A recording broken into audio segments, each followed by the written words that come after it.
ఉన్న పాత చీపురు పారేయాలంటే అమావాస్య రోజు బయట పారేయాలి. చీపురు కొన్ని రోజుల్లో ఎట్టి పరిస్థితుల్లో కొనకూడదు. కొంటే లక్ష్మీ కటాక్షం తగ్గిపోతుంది. చాలామందికి తెలియక చీపురు ఎప్పుడు పడితే అప్పుడు కొంటూ ఉంటారు. కొన్ని రోజుల్లో చీపురు అస్సలు కొనకూడదు. మంగళవారం, శుక్రవారం చీపురు ఎట్టి పరిస్థితుల్లో కొనకూడదు.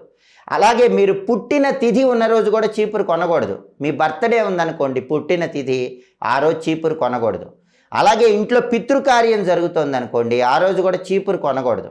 గ్రహణం ముందు రోజు, గ్రహణం తర్వాత రోజు కూడా చీపురు కొనకూడదు.